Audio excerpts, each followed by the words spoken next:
Bonjour, cette fois-ci avec votre enseignante Najet, on va voir des mots qui nous permettent d'éviter la répétition. On va voir ce qu'on appelle les substituts lexicaux. On va lire ensemble l'énoncé sur le livre. Conseillé par sa mère, Johar s'approcha de la vache pour boire de son lait. Mais l'animal la repoussa d'un coup de sabot qui la rendit borgne à jamais. La méchante femme exigea de son mari de vendre la bête.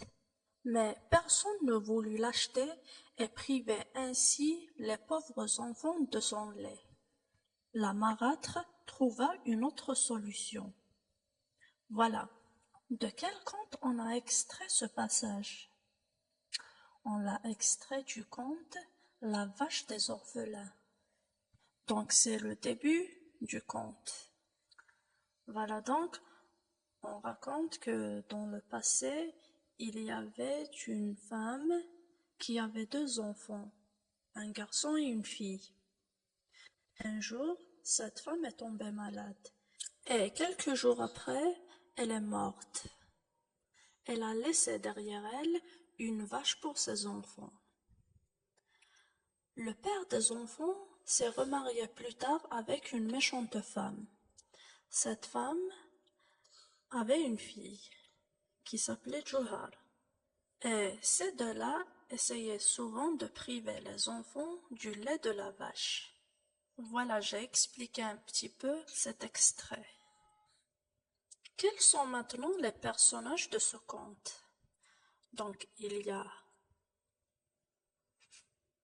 la méchante femme, il y a sa fille qui s'appelait Johar, il y a aussi les deux enfants, les deux orphelins.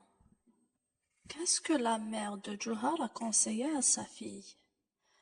Elle lui a conseillé d'aller boire du lait de la vache. Qu'est-ce que la vache a fait lorsque Johar s'est approché d'elle? La vache l'a poussé d'un coup de sabot. Que veut dire le sabot? Le sabot d'une vache, on peut le comparer au pied d'un être humain. Tout simplement, elle l'a frappé, elle l'a repoussé, parce que cette vache n'aimait pas Johar. Elle savait qu'elle était méchante. Qu'est-ce qui est arrivé à Johar suite à ce coup? Johar est devenu borgne. Ça veut dire qu'elle ne pouvait pas bien voir. Qu'est-ce que la méchante femme a demandé à son mari? Elle lui a demandé de vendre la vache, parce que cette vache a rendu sa fille borgne. Est-ce que l'homme a pu vendre la vache? Non, parce que personne ne voulait l'acheter. C'est pour ça qu'on l'appelle la vache des orphelins.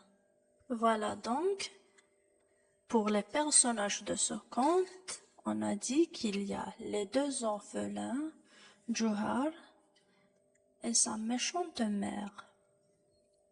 Quel est l'animal qu'on a cité dans le texte? On a cité la vache. Maintenant, on revient au texte et on essaie de trouver tous les mots qui peuvent remplacer la méchante mère. Il y a au début le mot mère, il y a à la fin le mot marâtre.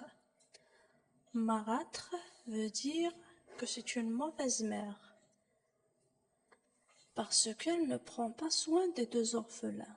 C'est pour ça qu'on l'appelle une marâtre. C'est une mère négligente. C'est une méchante mère. Quels sont les mots qui renvoient maintenant à la vache? Il y a l'animal et la bête. Comment on appelle un mot qui remplace un autre mot?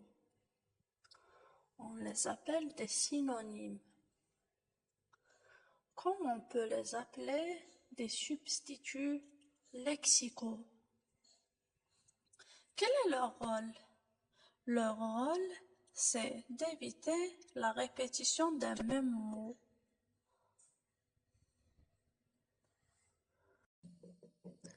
Bonjour, cette fois-ci avec votre enseignante Najet, on va voir des mots qui nous permettent d'éviter la répétition. On va voir ce qu'on appelle les substituts lexicaux. On va lire ensemble l'énoncé sur le livre. Conseillé par sa mère, Johar s'approcha de la vache pour boire de son lait. Mais l'animal la repoussa d'un coup de sabot qui la rendit borgne à jamais.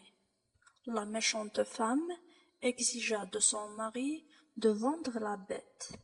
Mais personne ne voulut l'acheter et privait ainsi les pauvres enfants de son lait. La marâtre trouva une autre solution. Voilà. De quel conte on a extrait ce passage? On l'a extrait du conte La vache des orphelins. Donc c'est le début du conte. Voilà, donc on raconte que